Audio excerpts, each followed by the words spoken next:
Class 11 chapter 1 history का NCERT लेखन कला और शहरी जीवन जो चैप्टर 1 है और इसका जो पॉइंट है दक्षिणी मेसोपोटामिया में शहरीकरण, इसके बारे में देखेंगे। वीडियो जो नंबर रहेगा 7 रहेगा पार्ट 1 का, ठीक है। तो आज हम इसके बारे में करते हैं कि भाई दक्षिणी मेसोपोटामिया में शहरीकरण किस तरह से हुआ था। जैसे कि आपको मैं बता दूं भाई, जैसे ये मेसोपोटामिया दजला फरात नदी, तो ये जो दक्षिणी भाग था, दक्षिणी भाग का जो शहरीकरण हुआ था कैसे हुआ था। सबसे पहले मैंने आपको क्या बताया था, सबसे पहले मैंने आपको बताया था भी 7,000 ईसापुर से 6,000 ईसापुर में, ठीक है। 6,000 ईसापुर में क्या हुआ था, बस्तियों का विकास हुआ था, ठीक है। सॉरी, बस्तियों के खेती का शुरुआत हुआ था। और 5,000 ईसापुर में 5,000 ईसापुर में क्या हुआ था, 5,000 ईसापुर में बस्तियों का विकास हुआ था। और 3200 ईसापुर में पहली पट्टिका पाई गई थी, ठीक है। पहली पट्टिका पाई गई थी। और इसके बाद 3,000 ईसापुर में 3,000 ईसापुर में जो था यहाँ पे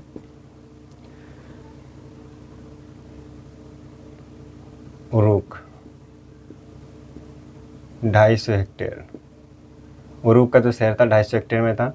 और जो कि 2800 ईसापुर में, ठीक है। 2800 ईसापुर में कितना हो गया था, 2800 ईसापुर में ये हो गया था उरुक जो था, उरुक शहर जो था 400 हेक्टेयर में हो गया था, ठीक है ना। कितने हेक्टेयर में हो गया था, 400 हेक्टेयर में। तो अभी इसको लिख देता हूँ मैं कि 7,000 से 6,000 ईसापुर में क्या हुआ था, खेती हुई थी, ठीक है। 5,000 ईसापुर में क्या हुआ था, बस्तियों का विकास हो गया था, बस्तियों का विकास होना शुरू हो गया था। 3200 ईसापुर में पहली पट्टिका पाई गई थी, है ना, पहली पट्टिका पाई गई थी। और 3,000 ईसापुर में क्या हुआ था, उरुक जो था 250 हेक्टेयर में फैला था उरुक शहर। 2800 ईसापुर में कितना, 400 हेक्टेयर में हो गया था, ठीक है। तो ये बहुत महत्वपूर्ण तिथि है, इसके बारे में इसको याद रखे रहना, ठीक है। इसको याद कर लेना। एक और चीज़ यहाँ पे मैं आपको बता देता हूँ कि भाई जो बस्तियाँ थी, बस्तियों का जो विकास हो रहा था ना, यहाँ पे बस्तियों का विकास 3 रूप में हो रहा था। एक तो जहाँ पे मंदिर था, है ना, और एक जहाँ पे व्यापार होता था, और एक जहाँ पर शाही शहर होते थे, ठीक है, जो शाही स्थान होते थे उन जगहों पर, ठीक है। ये क्या होता था, बस्तियों का विकास या शहर वो शहर के रूप में बन जाते थे, ठीक है। जैसे कि अगर हम इसमें से, वैसे तो इस वाले किसके बारे में नहीं पढ़ना, सिर्फ इन दोनों के बारे में पढ़ना है। तो मंदिर के बारे में अगर हम बात करें, सबसे पहले मंदिर के बारे में अगर हम बात करें कि मंदिर के आसपास जो लोग थे किस तरह से बसने लग गए थे, तो यहाँ पे देखेंगे सबसे पहले कि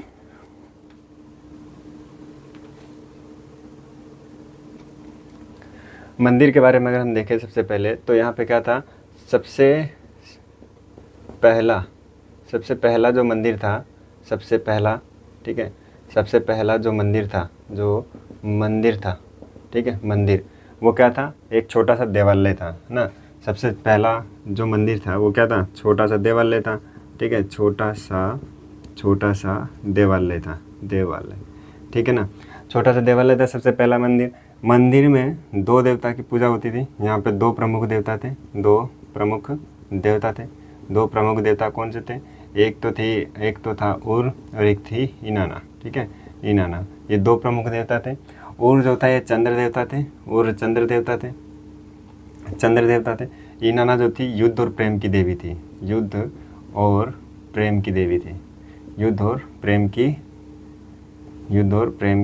देवी थी इनाना, ठीक है, ठीक बात। तो ये चीज़ के बारे में समझ गए आप। देखिए सबसे पहला मंदिर मैंने बता दिया, जो मंदिर था वो छोटा सा देवालय था। और प्रारंभिक जो मंदिर थे, प्रारंभिक मंदिर कच्ची ईंटों से बने थे, ठीक है। प्रारंभिक जो मंदिर थे कच्ची ईंटों से बने हुए थे, है ना। और यहाँ पे जो मंदिर होता था, मंदिर और घर एक जैसे थे, ठीक है। मंदिर और घर दोनों क्या थे, एक जैसे थे।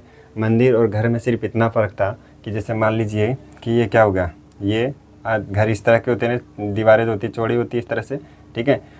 ये मान लीजिए एंट्रेंस है, ठीक है, ये गेट का द्वार है अंदर जाने के लिए, तो दीवारें इस तरह से होती है। लेकिन जो उरूक का जो मंदिर था, ठीक है, जो मंदिर था मंदिर ऐसा नहीं था। मंदिर की जो दीवारें थी ना, कुछ अंतराल में अंदर और बाहर की ओर थी, है ना। कुछ अंतराल में क्या थी, अंदर और बाहर की तरफ थी मंदिर की दीवारें, ठीक है। कुछ इस प्रकार की थी मंदिर की दीवारें जो थी, अंदर और बाहर की ओर थी, कुछ अंतराल के बीच में, जो आम घरों से अलग बनाता था मंदिर को, ठीक है। ये मंदिर की दीवारें इस तरह से थी, ठीक है, अंदर बाहर को कुछ, ठीक है। तो यही क्या थी, इसकी खासियत थी, यही इसकी विशेषता थी। जो आराध्य देव होते थे, आराध्य आराध्य आराध्य देव, आराध्य देव पशुधन और खेतों का क्या माना जाता था, स्वामी माना जाता था। लोग इनके लिए क्या लेके आते थे, लोग इनके लिए अन्न लेके आते थे, दही लेके आते थे, मछली लेके आते थे, ठीक है। याद रखना कि आराध्य देव खेत और पशुधन का स्वामी माना जाता था, ठीक है। आराध्य देव जो थे खेत और पशुधन इन दोनों का क्या माना जाता था, स्वामी मानते थे। और लोग इनके लिए क्या लेके आते थे, आराध्य देव के लिए क्या लेके आते थे लोग, यहाँ पर आराध्य देव के लिए मछली, ठीक है, मछली लेके आते थे। यहाँ शायद नीचे दिख नहीं रहा होगा, मैं इसको ऊपर लिखता हूँ। आराध्य देव, पहले पॉइंट लिख देता हूँ।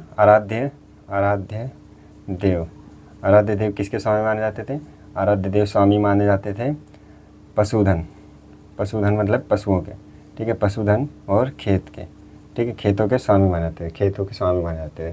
तो इनके लिए लोग क्या लेके आते थे, इनके लिए जो समाज इनकी पूजा करते थे, जाहिर सी बात, वो तो देवता हैं तो, ठीक है। जो इनके लिए लेके आते थे, इनको भेंट में क्या चढ़ाते थे, 3 चीज़ें चढ़ाते थे, अनाज, मछली,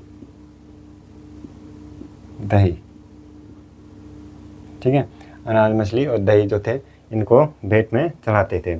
अब धीरे धीरे जो मंदिर था, धीरे धीरे क्या होगा कि इसको मैं इधर लिख देता हूँ, इसको इधर से लिख देता हूँ कि जो मंदिर था, मंदिर जो था, मंदिर ना धीरे धीरे क्या है, अपनी क्रियाकलाप को बढ़ाने लग गया, काम को बढ़ाने लग गया अलग अलग।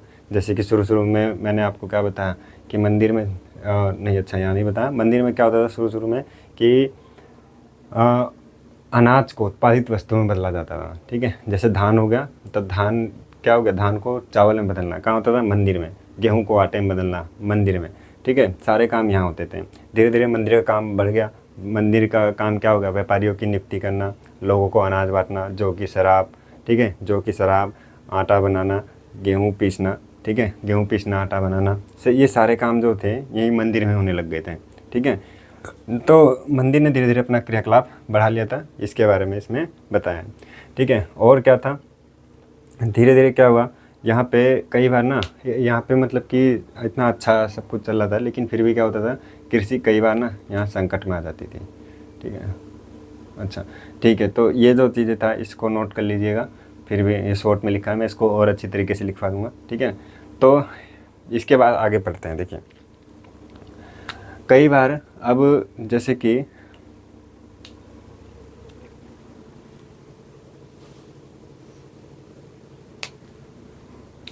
ठीक है, तो कई बार क्या होता था यहाँ पे ना, कृषि कई बार संकट में आ जाती थी। जैसे इसके बारे में मैं आपको यहाँ पे लिख देता हूँ, ठीक है। कृषि क्या थी, कृषि कई बार संकट में आ जाती थी। कैसे आती थी, मैंने आपको बताया था कि भाई मान लीजिए ये क्या है, मेसोपोटामिया है, ये दजला और फरात नदी है। तो कृषि कई बार संकट में आती थी, इसके 2 कारण थे, ठीक है। एक तो प्राकृतिक कारण, ठीक है, प्राकृतिक कारण, और दूसरा जो है वो मानवीय कारण, ठीक है, मानवीय कारण, ठीक है, ठीक है, मानवीय कारण, प्राकृतिक कारण, मानवीय कारण, 2 कारण थे। प्राकृतिक कारण में यहाँ पे 2 कारण थे, ठीक है। एक तो वर्षा ना होना, ठीक है, और दूसरा था बाढ़, ठीक है ना, बाढ़, सूखा, ठीक है, वर्षा अधिक आना और सूखा, ठीक। तो ये जो होता था, ये 2 कारण थे। या तो हम इसको ऐसे भी लिख सकते हैं, वर्षा अधिक, इसमें सूखा, और दूसरा जो पॉइंट था यहाँ पे, नदियों का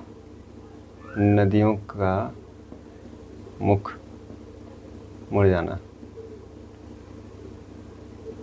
ठीक है, नदियों का मुख मुड़ जाना। दूसरा मानवीय कारण में मानव थे, ठीक है। तो कृषि में जो प्राकृतिक कारण और मानवीय कारण जो थे, प्राकृतिक कारण के बारे में अगर हम बात करें तो वर्षा अधिक होती थी। कभी कभी जब यहाँ पे मेसोपोटामिया में जब वर्षा अधिक होती थी तो क्या होता था, नदियों में पानी अधिक हो जाता था, जिसके कारण क्या आसपास की फसल जो होती थी डूब जाती थी, बाढ़ आ जाता था, ठीक है ना। और कभी कभी तो यहाँ पे क्या होता था, बारिश ही नहीं होती थी, सूखा पड़ जाता था। लेकिन यहाँ पे नदियों का क्या होता था कि कभी कभी कि जैसे मान लीजिए कि वो रेगिस्तानी इलाका था, है ना। रेगिस्तानी इलाके में क्या होता है कि समय समय में ना नदियाँ अपना स्थान बदलती रहती हैं, ठीक है। तो यहाँ पे इसीलिए क्या होता था कि नदियाँ ना कभी कभी जैसे मान लीजिए यहाँ से ऐसे बह रही थी, तो कुछ समय बाद ये यहाँ से ऐसे बहने लग गई, है ना। अब ये वाला रास्ता अपना क्या है, ये छोड़ दी। तो अब इस वाले रास्ते में जो किसान थे, जो खेती वेती कर रहे थे, तो उनका क्या है, खेत वगैरह सूखने लग गया था। तो ये भी क्या कारण था, प्रकृति कारण। मानवीय कारण में ये था कि अब यहाँ पे मान लीजिए कि भाई ऊपर जो है ना, यहाँ पे इस वाले स्थान पर, ठीक है, इस वाले स्थान पर यहाँ पे कोई लोग रह रहे हैं, ठीक है, ए, और यहाँ नीचे की तरफ रह रहे हैं कोई लोग, इसको कहें बी, ठीक है। तो अब जो हो गया कि भाई ऊपर के जो लोग थे ना, जब यहाँ से नदियाँ निकल के आती थी नीचे की तरफ, तो ये लोग क्या करते थे, अपने हिस्से का गाद जो होता था ना, गाद क्या होता है, उपजाऊ मिट्टी होती है, ठीक है। तो ये गाद अपने हिस्से का नहीं निकालते थे। नदियों के अंदर जो उपजाऊ मिट्टी होती है, जब नदियाँ पहाड़ों से निकल कर आती है, मैंने पिछली बार वीडियो में बताया था कि नदियाँ जब पहाड़ों से निकल के आती हैं तो क्या लेकर आती है अपने साथ, कचड़ा लेके आती हैं, जिसको क्या कहते हैं, गाद। ये बहुत उपजाऊपन होता है इसके अंदर मिट्टी में, ठीक है। तो ये अपने हिस्से का गाद नहीं निकालते थे, जिसके कारण क्या हो जाता था, नदियाँ भर जाती थी, है ना। अब यहाँ पे कभी कभी क्या करते थे, सारे पानी भी रोक लेते थे, ठीक है, अपनी तरफ मोड़ लेते थे खेतों में। तो नीचे वाले हिस्सों को क्या पानी नहीं मिलता था, ठीक है। तो इन दोनों में क्या हो जाता था, फिर इन दोनों में युद्ध हो जाता था, ठीक है।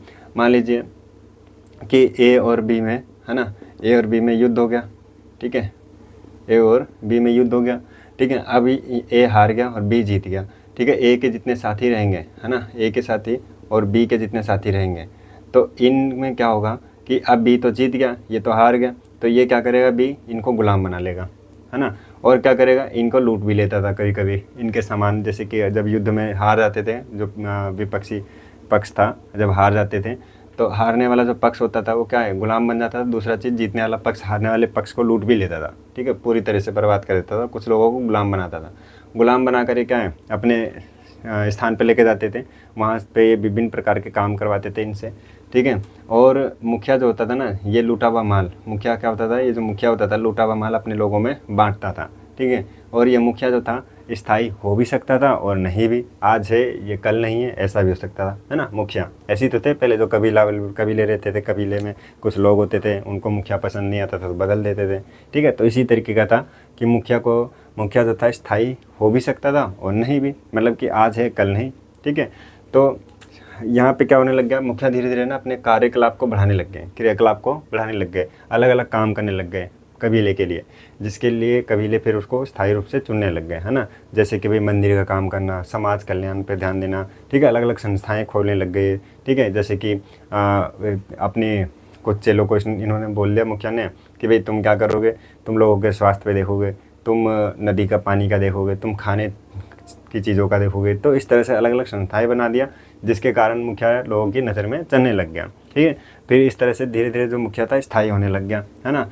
तो और क्या होता था, मुखिया जो है ना, मुखिया का काम एक और ये भी था कि धीरे धीरे जब ये मंदिर के निर्माण पर जब इसने ध्यान देने लग गया, है ना, लूटा हुआ माल मंदिर में लगाने लग गए, है ना। जो भी कीमती चीज़ें रहते थे मंदिर में, लूटा हुआ माल जो कीमती चीज़ रहते थे मंदिर में लगाते थे, मंदिर की सुंदरता बढ़ाने के लिए, ठीक है। और लोगों को ये भी प्रेरित किए थे इन्होंने कि भाई बाहर जा कर के क्या करना है, कीमती चीज़ें लेके आनी है मंदिर में लगाने के लिए। जैसे कि हमने एन मरकर में पढ़ा था, एन मरकर की जो कविता थी, महाकविता, उसमें मैंने आपको बताया था, जो उरूप नगर में क्या कर रहा था एन मरकर, उरूप नगर के एक मंदिर को बनाने के लिए उसने अपने दूत को अरट्टा नामक शहर में भेजा था।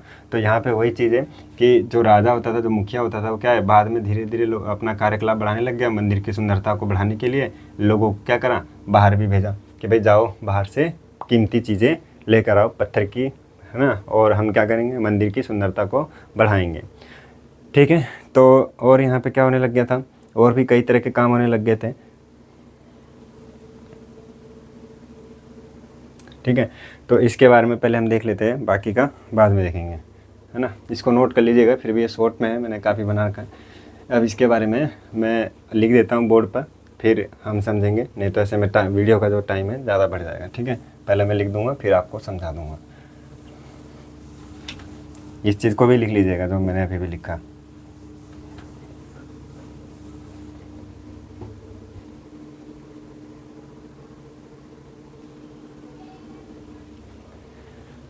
आगे आगे बात करते हैं इसकी कि देखिए दक्षिणी मेसोपोटामिया का शहरीकरण 5000 ईसा पूर्व में दक्षिणी मेसोपोटामिया में बस्तियों का विकास होने लगा था। शहर मुख्य रूप से 3 स्थानों पर बसते थे। ठीक है, शहर कितने स्थानों पर बसते थे? मुख्य रूप से 3 स्थानों पर, मंदिर, व्यापारिक स्थल और शाही शहर। ठीक है, मंदिर के आसपास लोग बसते थे क्योंकि मंदिर के यहाँ पूजा पाठ होता है तो लोग वहाँ पे क्या आते हैं, पूजा पाठ करने के लिए आते हैं। ठीक है, आसपास दुकानें खुलती हैं। ठीक है, लोग व्यापारी वगैरह भी आते हैं वहाँ पे। और दूसरा चीज़ है व्यापार तो खुद बहुत बड़ा स्थान होता है जहाँ पे व्यापार होता है, वहाँ पे लोग आते हैं। ठीक है, व्यापार करने के लिए, चीज़ों को खरीदने के लिए, बेचने के लिए। ठीक है, और तीसरा जो होता है शाही शहर। शाही शहर में क्या होता है कि वहाँ पर जहाँ पर राजा वगैरह होते हैं, आसपास प्रजा भी होती है। ठीक है ना, तो लोग काम करने के लिए जाते हैं वहाँ पे। तो ये तीनों जगह होती है ना, शाही शहर, मंदिर और व्यापार। तो प्रारंभिक मंदिर एक छोटा सा देवालय था। ठीक है ना, कैसा था प्रारंभिक मंदिर? एक छोटा सा देवालय था जो कैसी बनी थी? कच्ची ईंटों से बनी थी, शुरू के मंदिर। ठीक है, याद रखना कि आपसे अगर एमसीक्यू क्वेश्चन पूछे कि प्रारंभिक मंदिर कैसा था, तो प्रारंभिक मंदिर एक छोटा सा देवालय था। ठीक है, एक छोटा सा देवालय था, ईंटों से बना था, कच्ची ईंटों से। देवता की मुख्य रूप से 2 देवता की पूजा होती थी यहाँ पर। एक था चंद्र देवता उर जिसको कहते थे, और एक इनाना जिसको युद्ध और प्रेम की देवी कहते थे। मंदिर भी सामान्य घर की तरह होते थे, जैसे घर होते थे वैसे मंदिर, क्योंकि मंदिर भी जो रहता था देवता का घर होता था, इसीलिए मंदिर को घर की तरह बना रखे थे। मंदिर और घर में सिर्फ इतना फ़र्क था कि कुछ दीवारों में फ़र्क था। ठीक है, मंदिर और घर में सिर्फ दीवारों में फ़र्क था, जो कि दीवार कुछ अंतराल में अंदर बाहर की ओर थी। जैसे कि इस चित्र में देखिए, घर की दीवार कुछ इस तरीके की होती है, नॉर्मल चारों तरफ से प्लेन होती है, लेकिन मंदिर की दीवार जो होती थी अंदर बाहर की तरफ, होती थी कुछ अंतराल में। स्थानीय लोग देवता के लिए मछली, है ना, मछली, दही और अन्न लाते थे, क्योंकि देवता खेतों, मछली, पशुधन का स्वामी माना जाता था।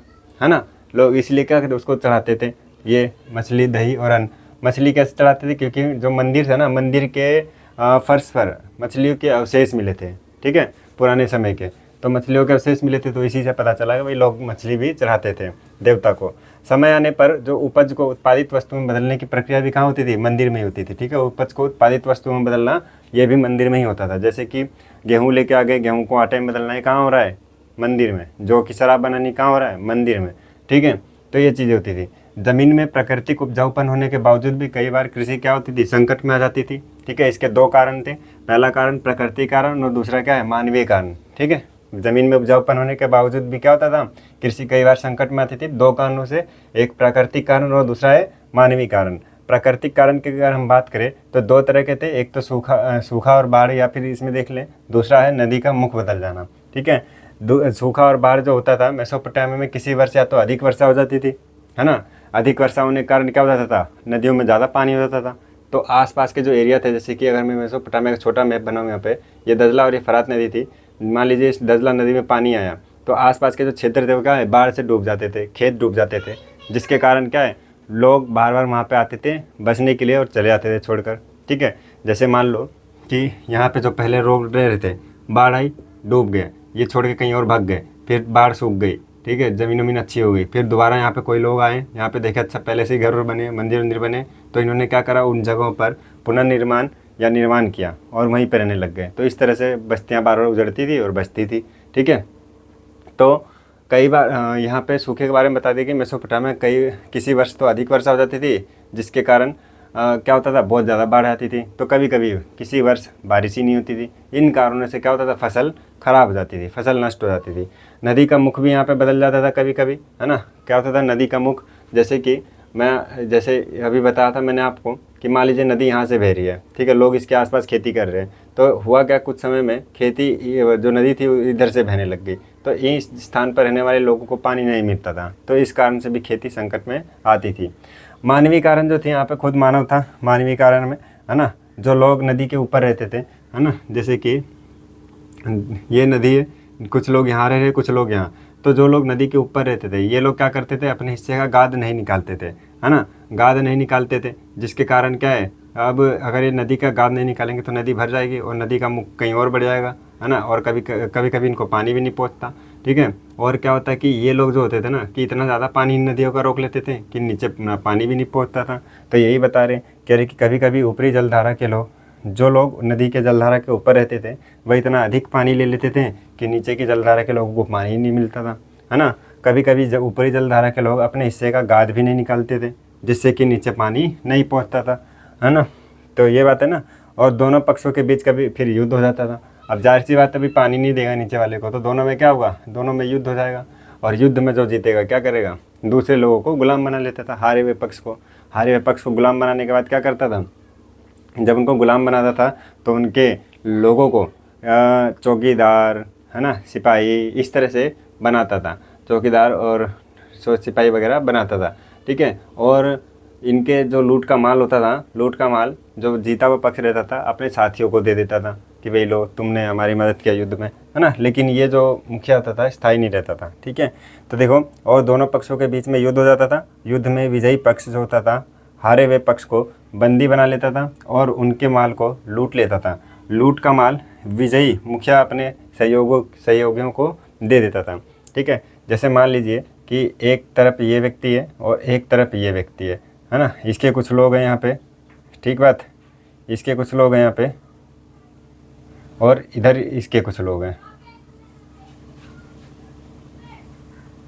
ठीक है ना। तो ये एक मुखिया है, एक ये मुखिया है, इन दोनों में युद्ध हो गया, है ना। युद्ध में ये हार गया, ये जीत गया। तो ये क्या करता था, ये मुखिया इन लोगों क्या है, इन लोगों को बंदी बना लेता था और अपने साथ ले आता था, ठीक है। इसको तो निपटा ही देते थे, ठीक है। तो इसको अब बंदी बना लिया, इसको अपने साथ लेके आते थे, तो इनको क्या बनाता था, चौकीदार, नौकर वगैरह बना लेते थे। और फिर ये जो इनको जब लूटता था ना, इन सबको जब लूट लेता था जो माल, तो इन अपने सहयोगियों में ये क्या करता था, अपने सहयोगियों में इनको बांट देता था कि ले भाई, तूने हमारी मदद करवाया था।